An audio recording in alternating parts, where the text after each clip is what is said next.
नमस्कार, स्वागत है आपका एनडीटीवी इंडिया पर। आपके साथ मैं हूं मीनाक्षी गंडवाल। कचहरी की इस विशेष कूटनीतिक कड़ी में आज हम इतिहास, हकीकत और थिएटर के उस त्रिकोण को खंगालेंगे जिसने सरहद पार रावलपिंडी के रणनीतिक गलियारों में एक खामोश लेकिन बेहद खौफनाक बेचैनी पैदा कर दी है। कुछ फिल्मी किरदार हमारे जहन में इस कदर छप जाते हैं, इतने गहरे बैठ जाते हैं कि हकीकत और फिक्शन का फर्क धुंधला हो जाता है। सिनेमा के पर्दे पर आई हालिया ब्लॉकबस्टर फिल्म धुरंधर तो आपने देखी ही होगी। अगर देखी है तो आपको हमजा के किरदार के बारे में बताने की जरूरत नहीं, और अगर नहीं भी देखी तो पिछले कुछ दिनों में मीडिया और सोशल मीडिया पर हमजा नाम का जो तूफान आया उससे आप बच नहीं पाए होंगे। फिल्म धुरंधर का हमजा, जो भारत का एक अंडर कवर जासूस है, जो एक सीक्रेट मिशन पर पाकिस्तान की सरजमी में दाखिल होता है और चुन चुनकर भारत के दुश्मनों का काल बनता है। सिनेमा घर तालियों से, सीटियों से गूंज उठते हैं। लेकिन ट्विस्ट आता है 20 मई 2026 की सुबह पाकिस्तान के कब्जे वाले कश्मीर, पीओके और रावलपिंडी से जब एक खबर आती है कि हमजा मारा गया। दुनिया हैरान रह गई। लोगों के जहन में सीधे धुरंधर का वो जाबाज नायक हमजा तैर गया। लेकिन सच ये था कि रील वाला हमजा नहीं, बल्कि रियल लाइफ वाला हमजा मारा गया था। रील वाला हमजा भारत का रक्षक था, लेकिन जो जमीन पर ढेर हुआ वो भारत का खूंखार दुश्मन था जिसने हमारी सरजमी को जख्म दिए थे। चर्चा रील वाले की हुई, लेकिन काम रियल दुनिया के अज्ञात हमलावरों ने कर दिया। एक मोटरसाइकिल आती है, 2 गोलियां चलती हैं और भारत की सुरक्षा एजेंसीज की फाइल में दर्ज एक खूंखार नाम हमेशा के लिए खामोश हो जाता है।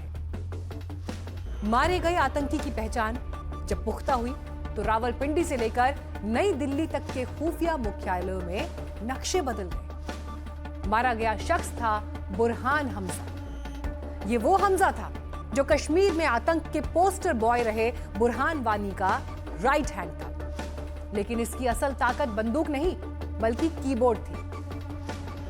ये कश्मीर के भटके हुए युवाओं के जहन में सोशल मीडिया के जरिए जिहाद का ऑनलाइन जहर घोलने वाले हिजबुल और लश्कर के संयुक्त आईटी सेल का चीफ था।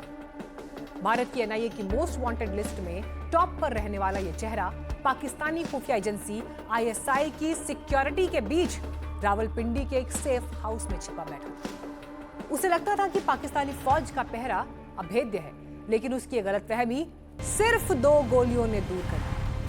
पाकिस्तानी पुलिस आती है, घेराबंदी होती है, कागजी खाना पूर्ति की जाती है और हमेशा की तरह फाइल पर एक लाल मोहर लगा दी जाती है, अननोन किलर, यानी अज्ञात हमलावर।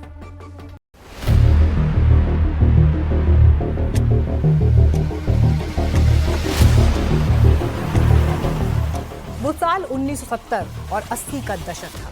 रावलपिंडी के मिलिट्री हेडक्वार्टर में एक शख्स सेना की वर्दी पहने घूम रहा था। नाम था नबी अहमद शाकिर, जो अपनी काबिलियत के दम पर पाकिस्तानी सेना में मेजर के पद तक पहुंच चुका था। तो वहां की खुफिया कड़ियों को जोड़ रहा था, सरहद पार संदेश भेज रहा था। पाकिस्तानी हुक्मरानों को कानो कान खबर नहीं थी कि उनके बीच बैठा ये मेजर दरअसल भारत का ब्लैक टाइगर है, रविंद्र कौशिक।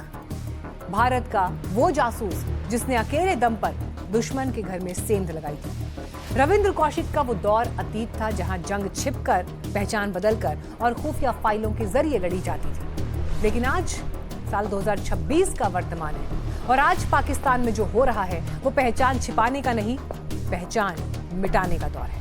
वर्तमान की हकीकत यह है, आज पाकिस्तान के भीतर कोई नबी अहमद शाकिर बनकर दाखिल नहीं हो रहा, बल्कि आज वहां 24 घंटे पहरे में रहने वाले उन चेहरों को निशाना बनाया जा रहा है जिन्होंने कभी भारत की सरजमीन को लहूलुहान किया था। एक के बाद एक लगातार सिलसिला ऐसा कि पाकिस्तान की खुफिया एजेंसी आईएसआई की रातों की नींद उड़ चुकी है। ये कोई संयोग नहीं, ये एक सोची समझी क्रोनोलॉजी है। आइए जरा इस पर और गौर करते हैं, समझिए कैसे पाकिस्तान का भूगोल इन आतंकवादियों के लिए कब्रिस्तान बन चुका है। लाहौर की गलियां हो, सियालकोट का औद्योगिक इलाका हो या कराची में समुद्र का किनारा, अज्ञात हमलावरों की पहुंच से कुछ भी दूर नहीं। पिछले 1 साल में कम से कम 25 आतंकवादी इन्हीं अननोन किलर्स की गोली का निशाना बने। और गौर करने वाली बात यह है कि इस लिस्ट में सिर्फ लश्कर और जैश के मोहरे नहीं, मार्च 2025 में मारा गया मुफ्ती शाहमीर आईएसआई का अपना अंडर कवर एजेंट था। उसी दौरान मारा गया मेजर दानियाल पाकिस्तानी फौज के प्रोपेगेंडा विंग आईएसपीआर का हिस्सा था। यानी इस बार वार सिर्फ आतंकियों पर नहीं, वार उस सिस्टम की रेड पर है जो इन आतंकवादियों को पनाह देता है। मेरा ख्वाब है कि उसको जिंदा इस मुल्क से खींच के लेके जाऊं और हिंदुस्तान के हवाले करूं। दुनिया मुझे टेररिस्ट समझती है।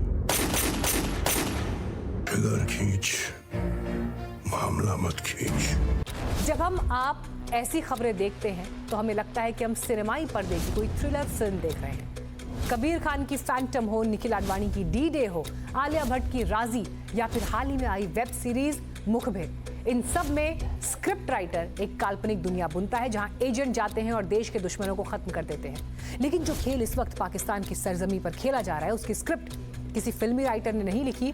उसकी स्क्रिप्ट हकीकत के उस पटल पर लिखी जा रही है जहां एक्शन तो दिखता है लेकिन डायरेक्टर का नाम हमेशा के लिए सस्पेंस थ्रिलर बना रहता है।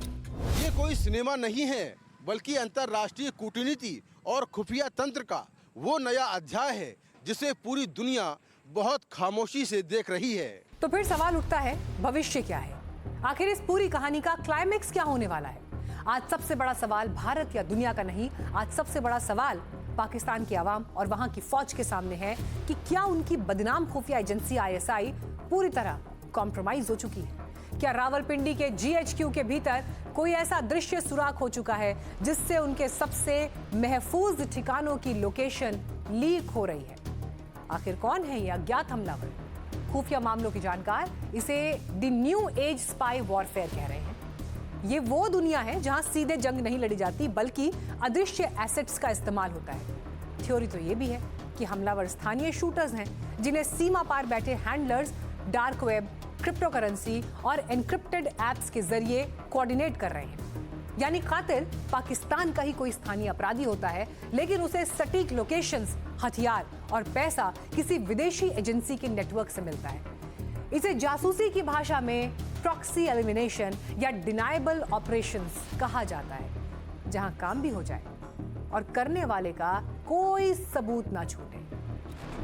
तो अब सवाल जो डिस्कशंस में है, क्या ये भारत की रॉ का बदला हुआ आक्रामक रूप है या फिर खुद आईएसआई के भीतर मची अंदरूनी गैंग वॉर? कूटनीति की दुनिया में इसे ग्रे जोन वॉरफेयर कहते हैं, जहां बिना युद्ध घोषित किए दुश्मन को घुटनों पर लाया जाता है। दरअसल जासूसी की दुनिया का वो सिंडिकेट है जिसे समझे बिना आप इस पूरे खेल को नहीं समझ सकते। याद कीजिए, ये वही पाकिस्तान है जिसने कोट लखपत जेल में सरबजीत सिंह जैसे बेगुनाहों को सालों तक तड़पाया।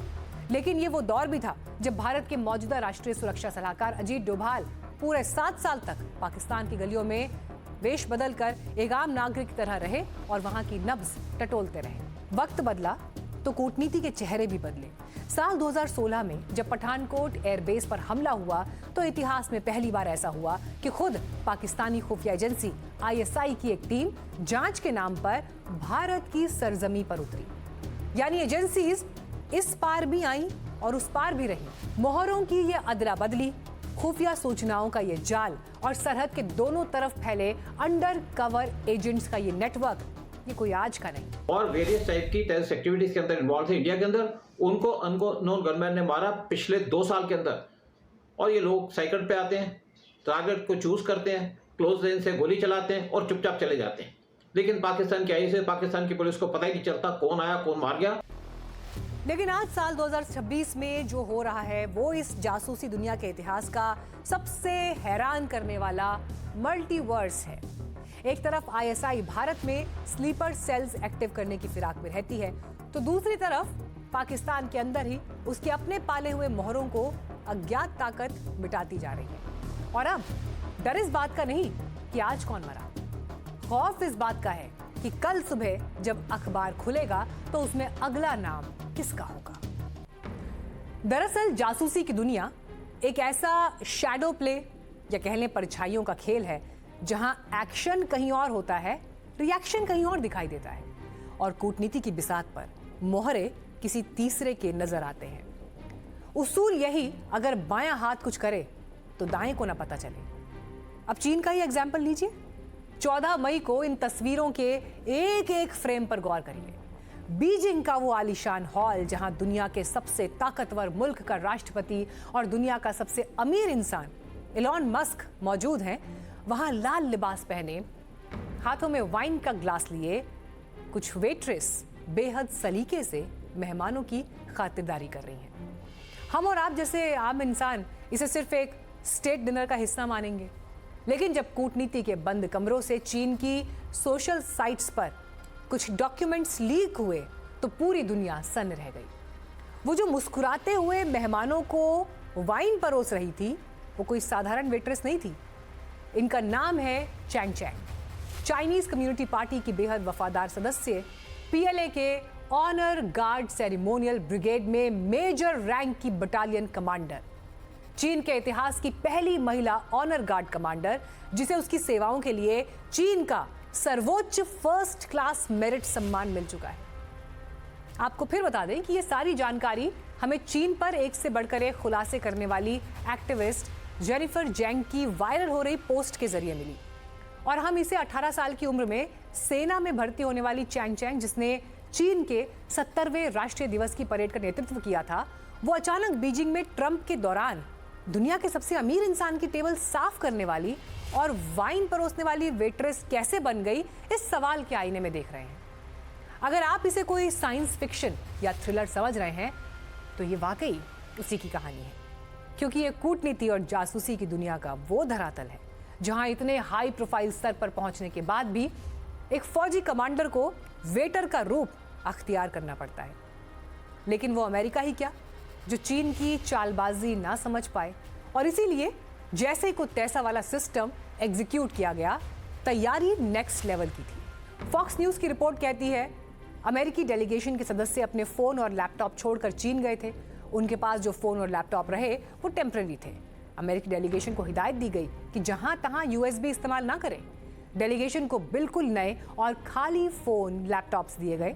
इनमें कोई पुराना डेटा या पर्सनल जानकारी नहीं थी। दौरे के बाद इन सभी फ़ोन और लैपटॉप को नष्ट या फिर पूरी तरह से फॉर्मेट करने की हिदायत दी गई ताकि कोई वायरस अमेरिकी नेटवर्क में ना आ सके। ये कहानी का एक सिरा है, और दूसरा तो और हैरान करने वाला है। जब अमेरिकी डेलीगेशन वापस एयरफोर्स 1 पर लौट रहा था तो उसने चीन से मिले सारे गिफ्ट्स, स्टेशनरी वहां ड्रॉप कर दी, क्योंकि उन्हें ये लगता था कि ये सारे सामान बग्ड हो सकते हैं या जासूसी के लिए इस्तेमाल किए जा सकते हैं।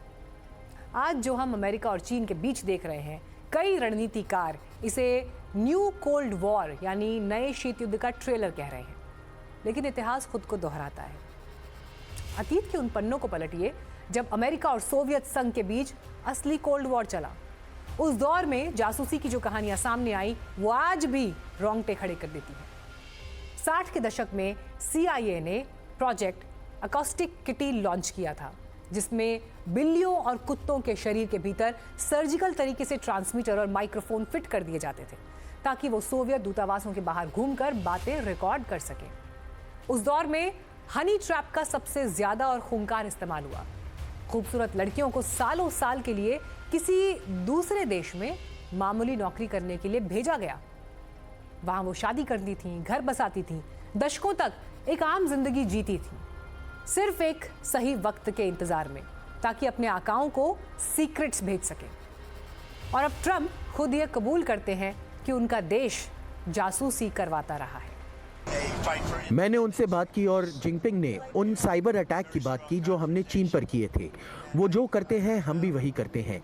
ये एक तरह से जासूसी करने जैसा है, यानी जासूसी का नेटवर्क। देखिए, मैं जासूसी की बात कर रहा हूँ। मुझसे ये सवाल पूछा गया था कि चीन के जरिए अमेरिका की जासूसी किए जाने पर आप क्या कहेंगे। देखिए, ये उसी तरह की बात है जैसे हम उनके खिलाफ जासूसी करते हैं। जब बात जासूसी के सिंडिकेट की होती है तो दुनिया की 3 सबसे बड़ी ताकतें सामने आती हैं। अमेरिका की CIA, रूस की KGB जो अब FSB बन चुकी है, और इजराइल की मोसाद। मोसाद का तरीका बिल्कुल सीधा है, दुश्मन को दुनिया के किसी भी कोने से ढूंढकर खत्म करना। लेकिन CIA का तरीका पॉलिटिकल है। याद करिए 1972 का वो वाटरगेट स्कैंडल। वॉशिंगटन के वाटरगेट कॉम्प्लेक्स में विपक्षी पार्टी के दफ्तर में CIA के पूर्व एजेंट्स घुसते हैं, बगिंग डिवाइस लगाते हैं, और जब यह खुलासा वॉशिंगटन पोस्ट के जरिए दुनिया के सामने आता है तो इतिहास में पहली बार किसी अमेरिकी राष्ट्रपति यानी रिचर्ड निक्सन को इस्तीफा देना पड़ा। मतलब ये कि जासूसी सिर्फ देश की सुरक्षा के लिए नहीं बल्कि सरकारों को गिराने और बनाने के लिए भी की जाती रही है। I shall resign the presidency effective at noon tomorrow. लेकिन क्या आपने कभी सोचा है कि अगर ये जासूस पकड़े जाएं तो इनका क्या होता होगा? जब एक जासूस पकड़ा जाता है तो उसकी सरकारें आधिकारिक तौर पर उनसे पल्ला झाड़ लेती हैं। उन्हें किसी बियाबान जेल के किसी टॉर्चर सेल में डाल दिया जाता है जहां मौत ही एकमात्र रिहाई नजर आती है। उत्तर कोरिया की सीक्रेट जासूसी का एक मशहूर किस्सा है। साल 1987 में किम ह्योन हुई नाम की उत्तर कोरियाई महिला एजेंट को एक दक्षिण कोरियाई विमान को उड़ाने का जिम्मा सौंपा गया था। जब वो पकड़ी गई तो उसके पास साइनाइड का एक कैप्सूल था जिसे चबाकर उसने खुदकुशी करनी थी ताकि उत्तर कोरिया का नाम सामने ना आए। यानी दुनिया जितनी ग्लैमरस दिखती है अंदर से उतनी स्याह है। और जब बीजिंग की सांसद और पीएलए की मेजर चैंग चैंग वॉशिंगटन के स्टेट बैंक्वेट में वेट्रेस बनकर खड़ी होती हैं तो वो सिर्फ वाइन सर्व नहीं कर रही होती, वो महाशक्तियों के अहंकार को भी टटोल रही होती हैं। परछाइयों का ये खेल कभी खत्म नहीं होता।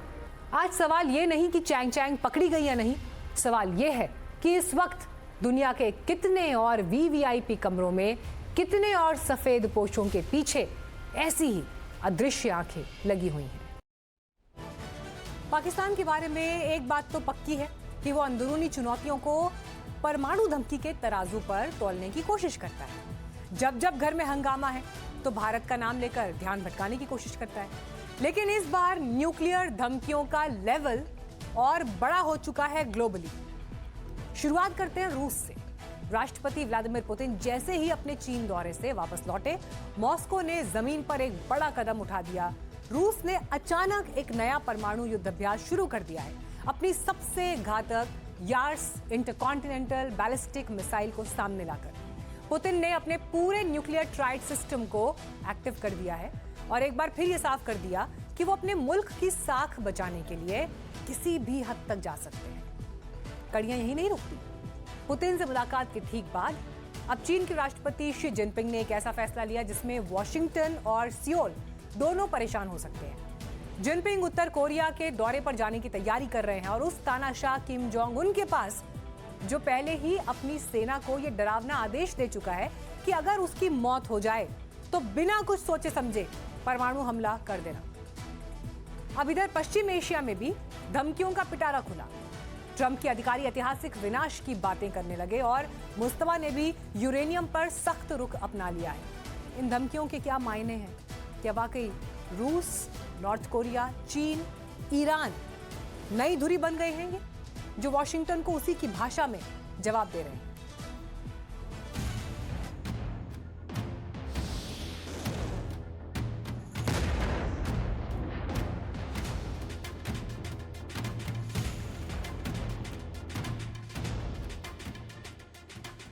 दुनिया इस वक्त जहां खड़ी है, अगर उसे एक शब्द में बयां करना हो तो वो शब्द है न्यूक्लियर ब्रिंकमैनशिप, यानी परमाणु युद्ध के मुहाने पर खड़े होकर एक दूसरे को डराना। वक्त वक्त पर धमकियां आती रहती हैं, मगर इस बार जो अमेरिका ईरान से डील की बात कर रहा है, युद्ध के खात्मे के स्टेटमेंट्स जारी करता है, उसकी तरफ से ईरान को एटमी हमले की धमकी दी गई। He's made it very clear. It's what they call a binary choice to the remainders, those who are left, those who have taken the place of the regime that was decapitated and the regime that was replaced. This new team in Iran has a choice to make. They can either agree to a piece of paper that is satisfactory to the United States, or they can face a punishment from our military, the likes of which has not been seen in modern history. That's the choice that they face. And it's very important to remember. तो क्या वाकई परमाणु हथियार का horror repeat हो सकता है? Trump कैमरे के सामने कहते हैं कि वो इस ऑप्शन को वेटेज नहीं देते, मगर जब पेंटागन और वॉशिंगटन से रिपोर्ट्स रिलीज होती हैं, तो उसमें ट्रंप की खींच और न्यूक्लियर हथियार वाला ऑप्शन कोट किया जाता है। इस बार उनकी टीम कहती है कि ईरान किसी कीमत पर यूरेनियम नहीं रख सकता, एटमी हथियार नहीं बना सकता। ऐसा हुआ तो विनाश की होड़ मच जाएगी। What the President of the United States has said is, number one, Iran can never have a nuclear weapon. And I think it's important for the American people and all of you to appreciate that when we say that, it's not just that Iran cannot have a nuclear weapon, it's what would happen if the Iranians did get a nuclear weapon. If you have every country in the world scrambling to try to get a nuclear weapon, it would make us all much less safe. And Iran would really be the first domino and what would set off a nuclear arms race all over the world. That's very, very bad for the safety of our country. लगता है team Trump का ये बयान Tehran में सुना गया क्योंकि Iran के वर्जन वाली एक गंभीर खबर सुर्खियां बनने लगी। ईरान के सुप्रीम लीडर मुज्तबा खामनेई ने एक कड़ा निर्देश जारी किया। मुज्तबा ने साफ कर दिया कि ईरान का जो संवर्धित यूरेनियम है वो देश के बाहर कहीं नहीं जाएगा। वो सीधे तौर पर अमेरिकी मांग को खारिज करते हैं, यानी तेहरान झुकने को तैयार नहीं और ट्रंप एडमिनिस्ट्रेशन अपनी जिद पर अड़ा है। Right on the borderline, believe me. If we don't get the right answers, it goes very quickly. We're all ready to go. We have to get the right answers. It would have to be a complete 100% good answers. And if we do, we save a lot of time, energy, and lives, most importantly. Iran is a defeated nation. We're dealing with some people, and we're dealing, actually, I must tell you, we're dealing with some very good people. We're dealing with people that are, I think, far more reasonable than the people that are really no longer with us. अब जहां तक deal diplomacy के बीच युद्ध का सवाल है, तो उसका दूसरा सिरा यूक्रेन युद्ध की तरफ भी मुड़ता है। जैसे ही प्रेसिडेंट पुतिन चीन दौरे से लौटे, रशिया ने एक बार फिर अपनी न्यूक्लियर फोर्सेस को एक्टिवेट कर दिया। बेलारूस के साथ मिलकर लगातार 2 दिन परमाणु वॉर ड्रिल वाली तस्वीरें रिलीज की गई। परमाणु मिसाइल को दुनिया के सामने रखा गया और इसके बाद पुतिन की तरफ से संदेश आया। कहा गया कि रूस न्यूक्लियर वॉरफेयर के लिए तैयारी कर रहा है। Уже отмечал и вновь подчеркну, использование такого оружия, ядерного оружия, это крайняя, исключительная мера обеспечения национальной безопасности наших государств. Вместе с тем, учитывая рост напряженности в мире, появление новых угроз и рисков, наша ядерная триада, как и прежде, должна служить надежным гарантом суверенитета союзного государства России и Беларуси. सवाल यह है कि रूस इस तरह के ऑप्टिक्स दुनिया को क्यों दिखाता है? कहीं अचके हुए यूक्रेन युद्ध का असर तो नहीं? वॉल स्ट्रीट जर्नल की रिपोर्ट कहती है यूक्रेन के ड्रोन्स रूस को परेशान कर रहे हैं। रूस की सीमा के 900 से 1400 किलोमीटर अंदर घुसकर हमला कर रहे हैं। रिपोर्ट्स के मुताबिक यूक्रेन ने रूस की लगभग 40% तेल निर्यात करने की क्षमता को न्यूट्रलाइज कर दिया है। कहा जा रहा है कि रशिया ने पहले के मुकाबले अपनी कब्जाई हुई जमीन का एक बहुत बड़ा हिस्सा भी गंवा दिया है। डोनबास पर संपूर्ण कब्जा अब भी नहीं हुआ। कहा तो ये भी गया कि यूक्रेन युद्ध में रूस को भारी नुकसान हुआ है। कैजुअलिटी की संख्या लाखों में बताई जाती है, हालांकि सटीक आंकड़े मॉस्को रिलीज नहीं करता। तो क्या इन्हीं सब वजहों से रूस टैक्टिकल न्यूक की तरफ बढ़ सकता है?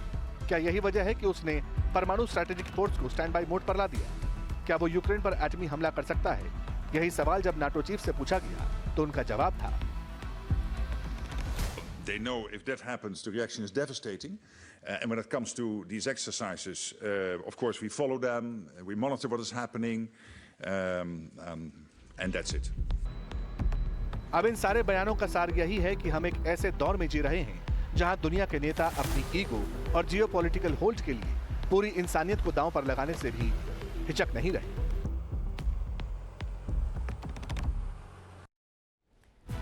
अंतर्राष्ट्रीय कूटनीति के बंद कमरों से जब खबरें बाहर आती हैं तो कभी कभी वो दुनिया को हैरान भी कर देती हैं। ईरान के सुलगते मुद्दे पर इजराइल के प्रधानमंत्री बेंजामिन नेतन्याहू और अमेरिकी राष्ट्रपति डोनाल्ड ट्रंप के बीच पूरे 1 घंटे तक बेहद तीखी बहस हुई। दोनों नेता इस बात पर उलझ गए कि ईरान के न्यूक्लियर ठिकानों और उसके बढ़ते दखल से कैसे निपटा जाए। लेकिन इस पूरी बहस का सबसे दिलचस्प और हैरान करने वाला मोड़ तब आया जब डोनाल्ड ट्रंप उस बंद कमरे की बैठक से बाहर निकले। अपने उसी जाने पहचाने बेबाक और चौंकाने वाले अंदाज में ट्रंप ने मीडिया के सामने एक ऐसा बयान दे दिया जिसने सनसनी मचा दी। ट्रंप ने मुस्कुराते हुए कहा, शायद मुझे ही इजराइल का प्रधानमंत्री बनना चाहिए। जाहिर है ट्रंप का यह बयान उनके सिग्नेचर स्टाइल का हिस्सा था, जो ये दिखाता है कि वो इजराइल की सुरक्षा और मध्य पूर्व की राजनीति में खुद को कितना बड़ा खिलाड़ी मानते हैं। ये बयान सिर्फ एक जुमला नहीं, बल्कि ये साफ संदेश है ईरान के खिलाफ रणनीति अब पूरी तरह वॉशिंगटन और तेल अवीव के बीच इस कड़े तालमेल से तय होने वाली है। Fine, he'll do whatever I want him to do. He's very, very good man. He'll do whatever I want him to do, and he's a great guy. To me, he's a great guy. Don't forget, he was a wartime prime minister, and he's not treated right in Israel, in my opinion. I'm right now at 99% in Israel. I could run for prime minister, so maybe after I do this, I'll go to Israel, run for prime minister. I had a poll this morning. I'm 99%, so that's good. But no, he's a wartime prime minister, and I just don't think they treat him well. सच है, बात जब अपने हितों की आती है तो इंसान अपने सबसे अच्छे दोस्त से भी लड़ जाता है, अपने उसूलों को सबसे आगे रख देता है। लेकिन इंसानों की ये जंग तो बंद कमरों और कूटनीति के मंचों पर सुलझ सकती है, मगर उस कुदरत से लड़ाई कैसे होगी जिसके सामने इंसान के बनाए सारे उसूल बेमानी हो जाते हैं। वहां दुनिया के बड़े नेता महाशक्ति बनने की होड़ में उलझे हैं और यहाँ एक आम इंसान के सामने अपने वजूद को बचाने की, अपनी प्यास बुझाने की जंग भी शुरू हो चुकी है। बाहर सूरज आग उगल रहा है, समूचे उत्तर प्रदेश में पारा 45 से 47 डिग्री को छू रहा है। ऐसे में जब आप और हम इस झुलसाने वाली धूप से बचकर अपने घरों में मौजूद रहते हैं, फ्रिज से ठंडा पानी पीने का एक्सेस हमारे पास है, एसी कमरे हैं, राहत की सांस है, लेकिन जरा ठहरिए, क्योंकि इसी देश का एक बड़ा हिस्सा ऐसा भी है जहां गर्मी का आना किसी सजा से कम नहीं है। यहाँ राहत तो दूर की बात है, एक एक बूंद पानी के लिए जिंदगी को हर दिन मौत से लोहा लेना पड़ता है। लोग एक एक बूंद के लिए कई कई किलोमीटर पैदल चल रहे हैं, घंटों कतारों में खड़े हैं और कई बार इसके बाद भी उनके बर्तन खाली रह जाते हैं। हालात डराने वाले हैं, लेकिन सवाल वही, ये भयावह हालात कब बदलेंगे और एक एक बूंद पानी के लिए जो लोग तरस रहे हैं, ये जंग उनके लिए कब खत्म हो गई और कब देश के हर नागरिक को जीने का ये सबसे बुनियादी अधिकार मयस्सर हो पाएगा। कचहरी में अब बूंद बूंद पर छिड़ी जिंदगी की जंग के मुकदमे को आपके लिए पेश करते हैं सीधे भारत के अलग अलग हिस्सों से आई ग्राउंड रिपोर्ट्स के जरिए।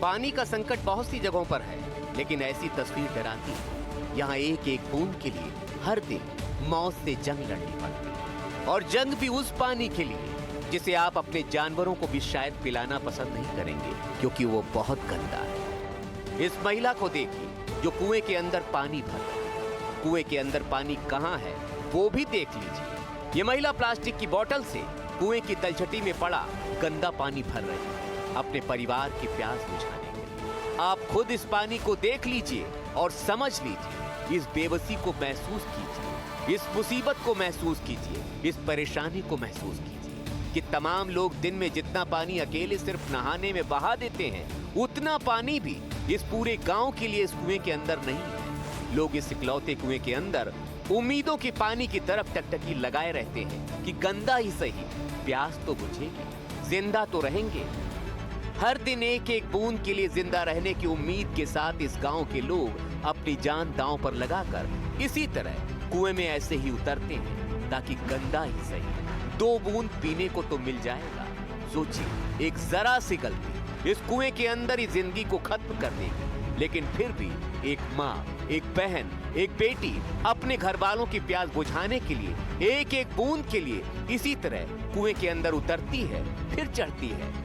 यहाँ हर दिन इस कुएं के अंदर इतना भी पानी नहीं रहता, ये खत्म हो जाता है। फिर इस थोड़े से पानी के लिए ये लोग इसी तरह इस कुएं के पास उम्मीदों की प्यास लेकर बैठ जाते हैं कि बूंद बूंद उभरेगी तो जिंदगी भी बूंद बूंद चल जाएगी। बूंद बूंद पानी को तरसते लोगों की कहानी गुजरात के इस इकलौते गांव की नहीं है। हर साल ऐसे ही गर्मी का मौसम इनके लिए मुसीबत का पैगाम लाता है, एक एक बूंद को तरसाता है। जो बच गया वो अगली बार फिर से प्यास के लिए खुद को तैयार कर लाता है और ऐसे ही मौत से 2-2 हाथ कर गंदे पानी से ही सही अपनी प्यास बुझाता है। गांव में नल हैं, लेकिन सिर्फ मुंह चढ़ाने के लिए। उनमें वर्षों से किसी ने पानी नहीं देखा है।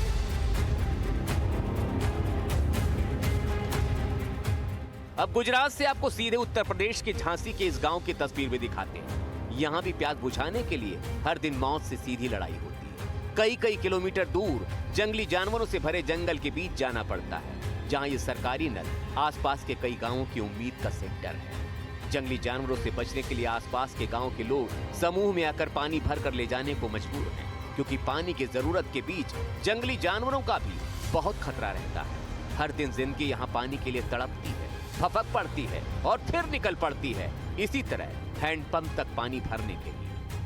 बहुत परेशान है हम लोग, काहे कि हमारे छोटे छोटे भी बच्चा भी परेशान है, ना स्कूल पढ़ने जा पा रहे, ना कोई हम लोगन को 3-3 दिन ना स्नान हो पा रहा है, प्यासन भी मर रहा है साहब, कोई पानी नहीं है ना, इतनी हमें बहुत बुरी समस्या है। हम जीवन हमसे पूछो जितनी हम परेशानी भोग रहे, रो रो के पानी प्यासन हमारे बच्चा भी मर रहा है। आलम यह है कि आसपास के गांवों में पानी की किल्लत ने शादियां बंद करा दी हैं। लोग आसपास के गांव में अपनी बहन बेटियों का ब्याह नहीं करते, क्योंकि भला अपनों को बूंद बूंद तड़पाने के लिए कौन देखना चाहता है। इतनी परेशानी आ रही कि बिल्कुल पानी को साधन है ही नहीं, यहाँ बहुत परेशान है हम सब लोग। जब से है ना सन 83 से जब पानी से बहुत ही परेशान है। अब राजस्थान चलते हैं, यहाँ बर्तनों की लाइन देख लीजिए। हर दिन पानी के लिए यहाँ ऐसी ही जद्दोजहद होती है। बूंद बूंद पानी की कीमत इनसे बेहतर भला कौन समझ सकता है। हर दिन ऐसे ही जिंदगी प्यास से तड़पती है और फिर निकल पड़ती है इसी तरह बर्तन लेकर पानी की उम्मीद में किसी टैंकर किसी कुएं के पास। सोचिए, सुबह शाम एक भी समय अगर हमें पानी ना मिले तो जिंदगी तड़प उठती है, लेकिन यहाँ 9 दिन 10 दिन में एक बार पानी नसीब होता है, वो भी उतना ही मयस्सर होता है कि जिंदगी चल जाए, प्यास कभी पूरी नहीं पड़ती। भाई साहब हमको बहुत दुख बहुत तकलीफ है, हम इतने पानी से कष्ट पड़ गए। 1 किलोमीटर हमारी सियानी लड़की हैं और जंगल में पानी आते हैं, आज भी की समस्या है, तो पानी में खाना कुछ नहीं खाते हैं, ना पानी पीते ना नहा पाते हैं। पिछले 15-20 दिनों से रीवा शहर में पानी की भयंकर समस्या है कि जिसकी कोई सीमा नहीं है। आम आदमी मतलब पानी के लिए इधर उधर भटकता फिर रहा है। अब महाराष्ट्र चलते हैं। महाराष्ट्र के चंदपुर में भी जिंदगी ऐसे ही बूंद बूंद के लिए टैंकर के सहारे और कुएं के सहारे है। यहाँ भी जिंदगी तड़प रही है क्योंकि बूंद बूंद पानी की किल्लत है।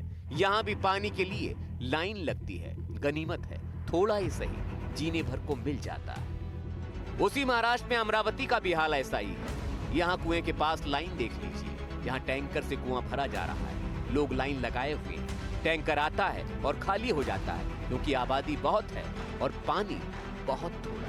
ताल तालाब नहरें सब सूख चुके हैं। ऐसा ही हाल मध्य प्रदेश के देवास का भी है, जहां कई इलाके सूखे से जूझ रहे हैं। उस प्यास की तड़प, उसकी बेबसी सड़क पर उबल पड़ी है। महिलाएं, बच्चे, आम लोग सब सड़क पर उतर आए हैं। इन्होंने चक्का जाम कर दिया। बूंद बूंद के लिए प्रदर्शन कर रही है भीड़ पूछ रही है कि आखिर पानी का अधिकार भी क्या पूरा नहीं हो सकता? आखिर कब तक ऐसे ही बूंद बूंद के लिए जिंदगी तड़पती रहेगी? देवास में इसी दौरान पार्षद प्रतिनिधि राज वर्मा मौके पर पहुंचे थे, जहां प्रदर्शनकारियों और उनके बीच तीखी बहस हो गई। पार्षद ने चक्का जाम करने वाले एक ट्रक ड्राइवर तो चप्पल ही फेंक दी। सोचिए, जिन्हें पानी दिलाना चाहिए था, मरहम लगाना चाहिए था, वो भड़क रहे हैं क्योंकि शायद पानी की किल्लत इन्हें उठानी नहीं पड़ रही। देश के तमाम हिस्सों में ऐसी एक एक बूंद पानी के लिए लोग तरस रहे हैं, परेशान हैं, जिंदगी से जंग लड़ रहे हैं। सवाल है, आखिर ये हालात कब बदलेंगे? कब जीने के लिए पर्याप्त पानी लोगों को मैसर हो पाएगा? Bureau report, NDTV India.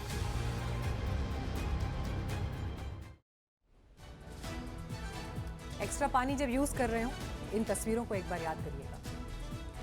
Mumbai में मॉनसून से पहले महानगर पालिका बीएमसी की तरफ से युद्ध स्तर पर नालों की सफाई का काम किया जा रहा है और इस दौरान साकिनाका इलाके से एक बेहद हैरान करने वाला मामला सामने आया है।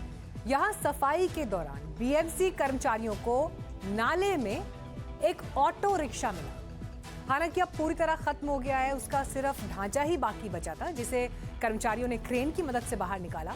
लेकिन बीएमसी के मुताबिक इससे पहले भी नाला सफाई के दौरान पुराने सोफे, गद्दे, बेड, भारी इलेक्ट्रॉनिक सामान और कई तरह का कबाड़ निकल चुका है। नाले में पड़ी ये चीजें सीधे तौर पर पानी के बहाव को रोकती हैं और बारिश में जलभराव का कारण बनती हैं। थोड़ी सी बारिश होने पर पूरा पानी सड़कों पर भर जाता है, जिससे लोगों को परेशानी होती है। हालांकि मुंबई महानगर पालिका की तरफ से नाले के आसपास की बस्तियों और बाहर जो लोग हैं उनको बार बार जागरूक किया जाता है कि वो नालों में कचरा ना फेंकें। इसके बाद भी नाले के अंदर से ऑटो निकलने की तस्वीरें ये जिसने देखी वो चौंक गया। यानी मुंबई को मानसून में डूबने से बचाने की जिम्मेदारी भी यहाँ देखिए, एक तरफ बीएमसी उसमें लगी है, लेकिन आम जनता के लिए भी अवेयरनेस ड्राइव चलाई जा रही है। इसी के साथ आज कचहरी में इतना ही, लेकिन खबरें लगातार आगे जारी रहेंगी। आप देखते रहिए एनडीटीवी।